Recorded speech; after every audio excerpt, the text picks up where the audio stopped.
Selanjutnya saya akan menjelaskan Phoenix One Warehouse Renovation. Yang pertama ada data project. Arsiteknya adalah May Architecture and Planners. Areanya 23.000 meter persegi. Dibangun pada tahun 2019. Fotografernya adalah Mark Goodwin. Konstruktornya adalah ABT Building Basic. Konsultan dari LBP Site. Kliennya adalah Heymans Van Gus. Kontraktornya Heymans Wonbu. Struktur baja adalah struktur baja CSM. Konsultan instalasi adalah Technic Plan Advisor. Konsultan kebakaran ada LBP Site. Desain Phoenix One terdiri dari 3 bagian utama. Pertama terdiri dari gudang yang ada panjang 140 meter dan kedalaman 40 meter dengan 2 lantai dengan ketinggian bebas 6 meter, yang sebagian besar telah dibangun kembali dan direnovasi untuk penggunaan campuran. Blok bangunan tertutup dan dieksekusi sebagai konstruksi beton fleksibel, mendukung struktur baja yang sangat besar yang dibangun tepat melalui gudang. Terdiri dari 214 apartemen sewa dan milik pribadi, dengan tingkat fleksibilitas tinggi dalam ukuran dan tata letak dan ruang luar sedalam 2,5 meter di sekelilingnya. Tanggapannya adalah desain bangunan Phoenix One Warehouse yang menggunakan desain industrial sangat sesuai dan melebur dengan area sekitar bangunan. Terlebih bangunan juga terdiri dari area dermaga yang membuat apartemen Phoenix One Warehouse memiliki keunikannya sendiri. Selanjutnya adalah konsep Phoenix One Warehouse Renovation. Perlu diketahui bahwa Phoenix One Warehouse Renovation sebelumnya adalah sebuah gudang pada tahun 1930 yang direnovasi menjadi sebuah apartemen dengan gaya industrial pada tahun 2019. Titik awal untuk desain adalah untuk menambah volume baru 3 kali lebih besar dari gudang asli, di mana tempat tinggal, bekerja, dan bisnis akan diakomodasi sambil mempertahankan gudang yang ada penampilan karakteristiknya. Untuk melayani pasar, fleksibilitas adalah kata kuncinya. Usulan May adalah untuk menurunkan gedung menjadi 6 lantai di sisi Cathedral dan menaikkan menjadi 10 di sisi Ridge Haven. Dengan cara ini, bangunan di sisi ini akan cocok dengan arsitektur pelabuhan yang kokoh dengan skala yang berkolerasi. Di sisi Cathedral, koneksi telah ditemukan dengan ukuran dan skala distrik kota abad ke-19. Tanggapannya adalah menggunakan dan merenovasi gudang tua menjadi sebuah hunian yang nyaman dan unik. May Architecture berhasil membawakan kesan arsitektur industrial ke dalam desain tanpa merubah bentuk dari bangunan lama yang berada di lantai dasar. Selanjutnya ini adalah beberapa penerapan konsep yang ada di tiap-tiap bangunan. Lalu selanjutnya adalah lokasi Phoenix One Warehouse Renovation. Lokasi Phoenix One Warehouse Renovation berlokasi di Rotterdam, Belanda, tepatnya di dekat dermaga Ridge Haven dengan banyaknya area perbelanjaan, kafe, dan taman umum, menjadikan Phoenix One Warehouse Renovation menjadi tempat strategis untuk para penghuni. Dengan lokasi strategis dan memiliki view unik yang jarang dimiliki bangunan apartemen lain, menambah nilai dari bangunan Phoenix One Warehouse Renovation. Selain itu, area bangunan juga dekat dengan area komersil dan taman terbuka hijau. Fasilitas Phoenix One Warehouse Renovation. Yang pertama adalah apartemen dengan 212 unit, office building, fasilitas budaya dan kuliner, area gym. Outdoor area. Phoenix One Warehouse Renovation memiliki outdoor dengan pemandangan dermaga. Area dengan desain industrial sangat terasa di dekat area apartemen, menjadi keindahan tersendiri yang diberikan oleh Phoenix One Warehouse Renovation. Tanggapannya adalah banyaknya fasilitas yang ditawarkan Phoenix One Warehouse dalam satu bangunan memberikan kelebihan dan nilai pada bangunan tersebut. May Architecture benar-benar memikirkan keinginan para penghuni melalui semua fasilitas yang ada. Phoenix One Warehouse Renovation Zoning. Zoning terbagi menjadi 3, yaitu adalah private, semi-public, dan public. Private sendiri terbagi menjadi apartemen and office, semi-public adalah gymnasium, dan public adalah commercial and retail.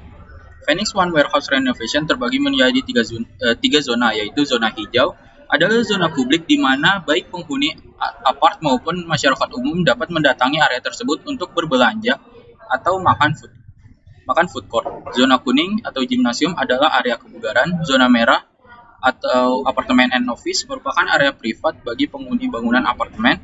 Selain itu terdapat area privat lain yaitu office yang digunakan untuk para pekerja. Melalui 3 zona yang dipisah sesuai fungsinya, May Architecture ingin membuat sirkulasi di mana penghuni, pengunjung, dan para pekerja tidak saling berhubungan satu sama lain. Hal ini sangatlah baik karena terdapat keselarasan dalam sirkulasi dan tidak saling tumpang tindih.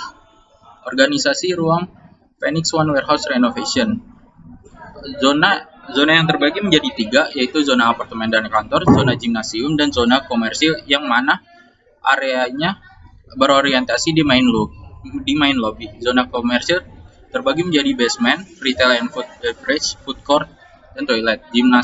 Zona gimnasium adalah gimnastik, fitness center, basement car park, dan toilet. Selanjutnya adalah Phoenix One Warehouse Renovation Site Plan. Site Plan Phoenix One Warehouse Renovation memiliki bentuk tapak persegi panjang yang dimana di bagian tengah bangunan terdapat area taman terbuka untuk para penghuni yang digunakan pula sebagai inner court. Memiliki ruang terbuka hijau pada area tengah bangunan memberikan kesan sejuk pada site Phoenix One Warehouse Renovation. Selain itu, inner court juga dapat menjadi nilai lebih sebagai view ke dalam dan pemandangan sungai dan dermaga sebagai view keluar. Lalu ini adalah denah Phoenix One Warehouse Renovation, di mana di sini adalah ground floor yang terdiri dari retail, area apartemen, dan juga gimnasium. Lalu ini adalah second floor, di mana adalah area dari apartemen. Selanjutnya ini juga adalah denah dari apartemen, di mana di tengahnya terdapat area terbuka hijau. Lalu di sini adalah potongan Phoenix One Warehouse Renovation. Di sini adalah aksonometri yang mulai dari struktur, rangka, sampai ke atapnya. Lalu ini adalah beberapa potongan Phoenix One Warehouse. Di sini kita bisa melihat bahwa di atas adalah area terbuka hijau, adalah area apartemen, lalu di tengah-tengahnya terdapat area terbuka hijau, di mana di ground floor-nya terdapat area office, retail, dan juga gimnasium. Lalu ini adalah tampak dari Phoenix One Warehouse Renovation. Dan selanjutnya ini adalah eksterior dari Phoenix One Warehouse Renovation. Terlihat sekali bahwa bangunan lama atau gudang yang dibangun pada tahun 1930 masih ada dan tidak dirubah bentuknya sama sekali. Lalu selanjutnya adalah Phoenix One Warehouse Renovation interior, di mana ada office, apartemen, dan ruang gimnastik. Bangunan berdakarya selanjutnya adalah Kampung Admiralty dari UH Arsitek. Jadi Kampung Admiralty ini dibangun atau selesai dibangun pada tahun 2017 yang berlokasi di 676 Woodsland Drive 71 Singapura dengan luas lahan 900 meter persegi dengan jumlah unit apartemen 104 unit, jumlah lantai 11 lantai, tinggi bangunan 45 meter dengan kategori bangunan high-rise building atau mixed-use building. Kampung Admiralty ini merupakan kawasan atau bangunan dari pengembangan publik terintegrasi pertama di Singapura yang menyatukan berbagai fasilitas dan layanan publik di bawah satu atap. Pendekatan tradisional adalah setiap instansi pemerintah mengukir sebidang tanah mereka sendiri, menghasilkan beberapa bangunan yang berdiri sendiri. Kampung Admiralty ini dapat disebut juga sebagai kompleks terpadu satu atap. Di sisi lain, untuk memaksimalkan penggunaan lahan dan juga merupakan prototipe untuk memenuhi kebutuhan penduduk Singapura yang sudah menua atau yang sudah lansia. Yang kedua, ada konsep bangunan. Bangunan dari Kampung Admiralty ini menggunakan konsep kampung vertikal yang dirancang dengan adanya plaza komunitas di lapisan terbawah, terus ada pusat kesehatan di lapisan tengah, lalu ada taman komunitas dengan apartemen untuk manula atau penduduk lanjut usia di lapisan paling atas. Bangunan dari Kampung Admiralty ini menggunakan skema atas pendekatan sandwich club yang berlapis. Jadi pada Kampung Admiralty ini didesain untuk memberikan kemudahan para penghuni dari Kampung Admiralty untuk beraktivitas di mana fasilitasnya berdekatan sehingga penghuni dari Kampung Admiralty tidak perlu pergi terlalu jauh. Lalu konsep Kampung Admiralty juga menggunakan konsep linkage di mana terdapat ruang komunal yang berupa taman hijau Kemudian taman hijau ini terletak di podium bangunan lantai 6 sampai 9 bangunan. Kampung Admiralty juga menggunakan konsep fleksibel, ada dua. Yang pertama, konvertibilitas dan versatilitas. Konvertibilitas ada pada bagian unit hunian bangunan, dan versatilitas ada pada bagian podium bangunan. Dan untuk konsep linkage sendiri dapat dilihat pada gambar yang di bawah yang diberi warna kuning. Selanjutnya, lokasi bangunan. Jadi, Kampung Admiralty ini terletak di komplek apartemen kawasan Admiralty. Kampung Admiralty atau bangunan dari Kampung Admiralty ini juga terletak dekat dengan stasiun kereta api bawah tanah Admiralty di perhentian NS10. Jadi bangunan Kampung Admiralty ini terhubung langsung dengan stasiun kereta api bawah tanah Admiralty. Tidak hanya itu saja, pada area terdekat atau pada area di sekitar tapak juga terdapat sekolah dasar, sekolah menengah pertama, taman kota, kuil, gereja, dan rumah sakit. Fasilitas bangunan. Jadi pada lapisan pertama tadi terdapat plaza komunitas. Pada plaza komunitas ini terdapat aula komunitas yang biasanya digunakan untuk senam pagi oleh penghuni-penghuni Kampung Admiralty. Tidak hanya aula saja, terdapat retail seperti food court, terus terdapat supermarket juga, sehingga penghuni tidak perlu pergi terlalu jauh untuk berbelanja. Selanjutnya ada pusat kesehatan pada lapisan kedua. Jadi penghuni dari Kampung Admiralty ini kan penghuni yang sudah manula atau lanjut usia. Oleh karena itu disediakan pusat kesehatan sehingga para penghuni tidak perlu pergi jauh untuk memeriksakan kondisi kesehatan mereka di rumah sakit. Jadi mereka bisa dengan mudah berkonsultasi dengan spesialis atau melakukan operasi sederhana langsung di pusat kesehatan di Kampung Admiralty ini. Terus terdapat taman komunitas. Jadi taman komunitas ini kan tadi terletak pada area di lantai 6 dan sampai 9. Jadi area hijau ini diibaratkan sebagai desa yang lebih dekat dan area di mana penduduk dapat secara aktif berkumpul untuk berolahraga, mengobrol, dan merawat pertanian atau tanaman-tanaman yang ada di taman komunitas ini. Selanjutnya, ini adalah gambar kerja bangunan dari Kampung Admiralty. Jadi terdapat ground plan dan denah lantai 1. Kemudian terdapat denah unit. Jadi pada bangunan Admiralty ini terdapat 2 jenis unit, yaitu yang pertama ada unit 365 km, terus terdapat unit kedua yaitu 455 km.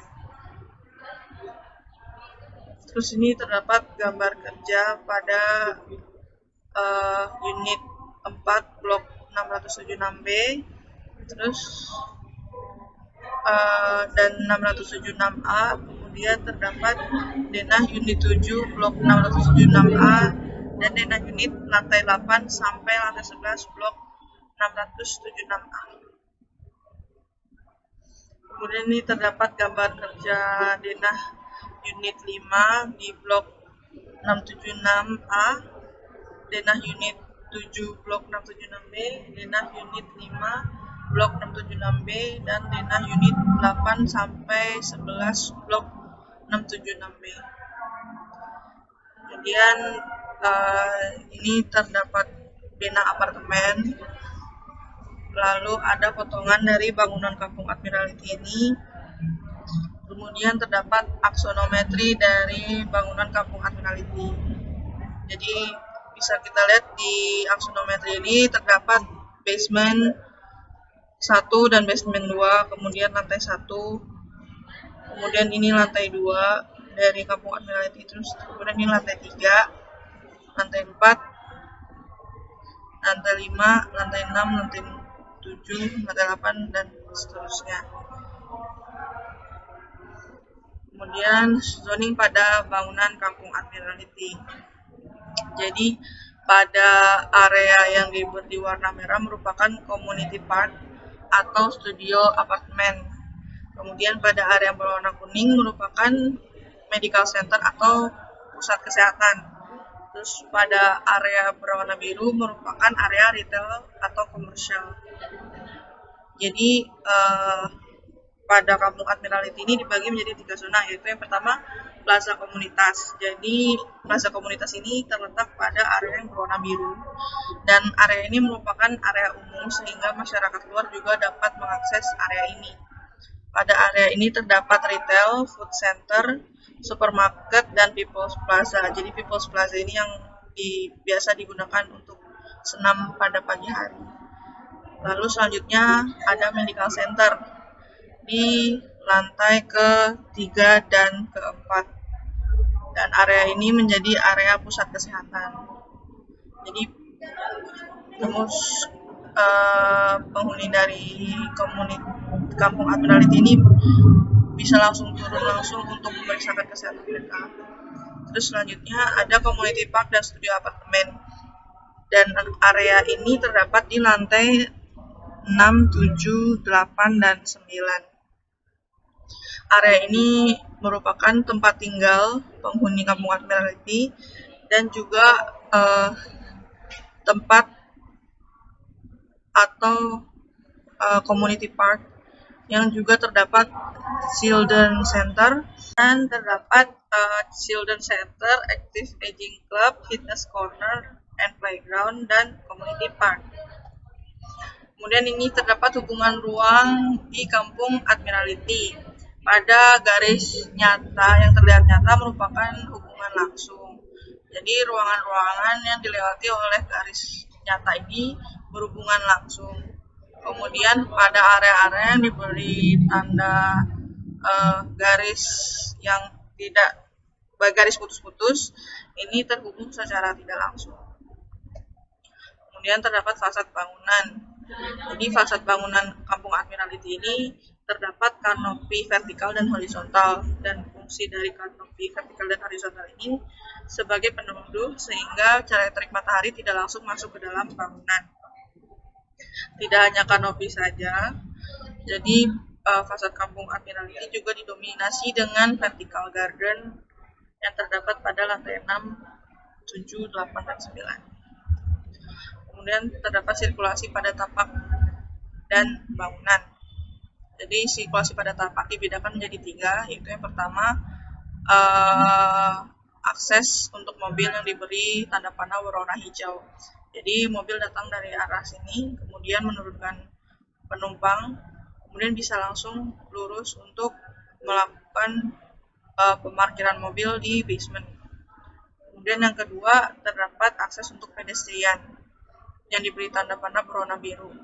Jadi pengguna jalur pedestrian ini tidak perlu takut untuk bertemu dengan mobil.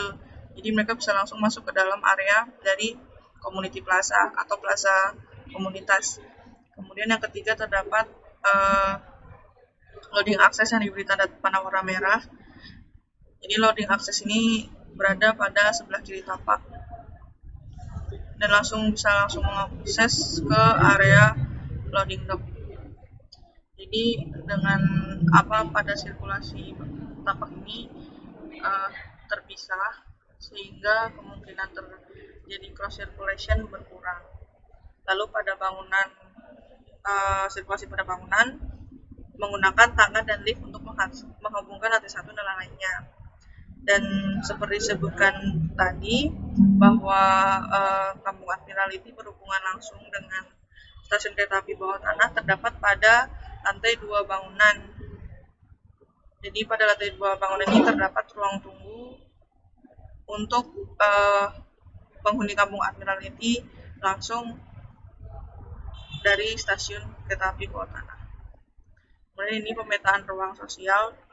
Jadi terdapat ground plan, denah lantai 6 dan lantai 9. Kemudian terdapat pemetaan jenis ruang terbuka. Ada ground plan, denah lantai 1, denah lantai 3. Kemudian ini denah lantai 6 dan ini denah lantai 9. Kemudian ini terdapat suasana ruang. Jadi yang gambar pertama ini plaza community yang digunakan untuk senam pagi oleh para penghuni kampung Admiral ini. Terus terdapat community garden yang terdapat children center dan juga bisa dipakai untuk berolahraga, kemudian bertani atau bercocok tanam. Kemudian ini area ruang tunggu kereta api bawah tanah yang terletak di lantai 2. Kemudian ini terdapat ruang tunggu medical center, jadi penghuni bisa langsung mendaftarkan diri dan menunggu untuk diperiksakan oleh dokter. Kemudian ini suasana dari medical center. Kemudian ini children playground yang terdapat di community garden. Kemudian ini terdapat apartemen unit dan ini terdapat food court atau retail yang terletak di lantai yang sama dengan plaza community. Sekian dari saya. Presentasi selanjutnya akan dilanjutkan oleh Daud. Perkenalkan, nama saya Daud Al-Ubaidah. Di sini saya akan menjelaskan bedah karya yang ketiga, yaitu The 101 Dharma Wangsa and Dharma Wangsa Square. Adapun deskripsi proyeknya yaitu Dharma Wangsa ini merupakan bangunan mixed use yang terdiri dari The 101 Dharma Wangsa and Dharma Wangsa Square. Mixed use ini berfungsi sebagai hotel, retail, dan pusat kebugaran. Arsiteknya yaitu Sony Susanto, Ius Julius Susanto, strukturnya PT Heret Konsultan Engineer, ME-nya PT Arnan Pratama Konsultan. Lokasinya berada di Jakarta Selatan, tepatnya ada di TB Simatupang. Tahun proyeknya yaitu 2011, luas tapak kurang lebih 12.800 meter persegi. Jumlah lantainya ada 17 lantai dan 1 semi basement. Total kamar ada 138 kamar dan total retailnya ada 100 ruko. Statusnya yaitu sudah selesai. Jadi Dharma Wangsa ini terdiri dari The 101 Dharma Wangsa and Dharma Wangsa Square. Dua masa bangunan ini terintegrasi satu sama lain. Yang Dharma Wangsa Square ada 4 lantai dan The 101 Dharma Wangsa ada 17 lantai. Lokasi tapaknya yang sangat strategis yaitu dekat dengan Golden Triangle Jakarta Selatan dan juga dekat dengan komersial micromarket baru di TB Simatupang, sehingga berpotensi sangat tinggi untuk dikunjungi para pengunjung. Jaraknya hanya sekitar 30 km dari Bandara Internasional Soekarno-Hatta dan juga jika berkendara hanya 10 menit dari kawasan Kemang yang ramai, 15 menit berkendara dari Pondok Indah Mall, serta 45 menit berkendara dari Bandara Internasional Soekarno-Hatta. Jadi bisa dilihat di sini tapaknya yaitu memiliki secondary layer street. Jadi di sini selain ada jalur umum, tapi juga ada secondary layer street yang bisa mengurangi kemacetan di sekitar tapak. Di sini juga ada 2 gate in atau gate out dan ada juga 1 titik untuk menuju semi basement. Area di sekitarnya itu ada Taman Kerbau Gajah dan juga Jalan Dharma Wangsa. Kemudian di sini ada denah semi basement. Denah semi basement ini didominasi oleh bangunan yang sifatnya publik, semi publik dan private. Dari akses loading bisa menuju parkiran, bisa juga menuju toilet, kantin, dan lift. Atau bisa juga ke area-area yang private, yaitu gudang, ruang CCTV, gudang gas bottle, ruang ME, ruang engineer and manager, parkir loading, dan locker. Jadi artinya di semi basement ini umumnya digunakan untuk bangunan untuk zona yang publik dan juga zona yang private. Kemudian denah lantai 1. Pada denah lantai 1 umumnya didominasi oleh zona-zona yang publik. Jadi dari gate in bisa menuju parkiran dan basement. Atau bisa juga dari gate in langsung menuju ke koridor retail dan koridor hotel. Yang mana retail dan hotel ini bisa terintegrasi jika pengunjung melalui koridor. Di sini ada keterangan-keterangan ruang-ruangnya. Kemudian denah lantai 2. Denah lantai 2 didominasi oleh bangunan yang memiliki zona-zona publik, semi publik, dan private. Jadi dari lobi bisa mengakses ke lift atau tangga darurat, bisa juga menuju koridor, menuju dapur, menuju restoran, kolam renang, dan toilet umum. Adapun bangunan atau zona yang publik yaitu ada koridor retail, ada toilet umum dan tangga. Yang sifatnya private ada dapur, yang sifatnya semi publik ada restoran indoor dan restoran outdoor. Dan juga ada kolam renang dan ruang bilas. Semi publik di sini merupakan area yang sudah berbayar. Kemudian denah mezanin. Denah mezanin ini didominasi oleh bangunan yang memiliki zona publik, semi publik, dan private. Sini publiknya itu koridor-koridor. Jadi dari keluar lift bisa menuju koridor 1, koridor 2, dan koridor 3. Adapun setelah itu bisa menuju toilet umum, training room, ruang meeting, ruang staff, ruang manajer.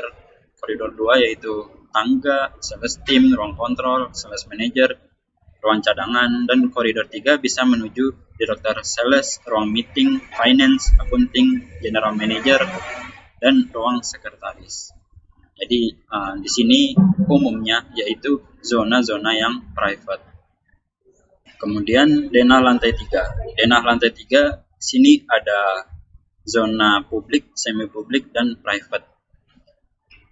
Jadi dari keluar dari lift bisa menuju lobi hotel, kemudian pengunjung bisa memilih apakah ke tangga untuk ke lantai selanjutnya atau untuk menuju ruang meeting melalui pre-function, dan juga menuju koridor retail yang ketiga, yaitu di situ ada toilet umum, ada lobi retail, dan juga ada janitor. Kemudian denah lantai 4. Denah lantai 4 ini ada beberapa zona yaitu publik, semi publik, private, dan service. Jadi dari lift bisa menuju koridor atau menuju pre-function. Kemudian dari koridor bisa ke pantry, janitor, toilet umum, ke pre-function untuk ke ruang meeting selanjutnya. Atau dari lift bisa langsung menuju pre-function yang situ ada ruang meeting, tangga, dan gudang. Kemudian di sini ada potongan A. Bisa dilihat dari bangunan tersebut bahwa bangunan tinggi itu memiliki sistem rangka portal dan juga tentunya di bawahnya memiliki fondasi dalam. Untuk potongan B juga bisa terlihat bahwa di bangunan itu pasti ada core atau inti. Disitulah letak lift ataupun sistem-sistem jaringan yang berkaitan dengan utilitas. Dan juga terlihat di situ ada lift dan eskalator. Kemudian ini potongan C, potongan D, dan ini merupakan suasana ruang di unit-unit Dharma Wangsa. Di situ ada kamar suite, kamar bisnis, kamar deluxe, kolam renang, lobi hotel, restoran, klub, ruang pertemuan, retail, dan juga pusat kebugaran. Sekian presentasi dari kelompok 3. Apabila ada kesalahan dan kekurangannya, kami mohon maaf yang sebesar-besarnya. Wassalamualaikum warahmatullahi wabarakatuh.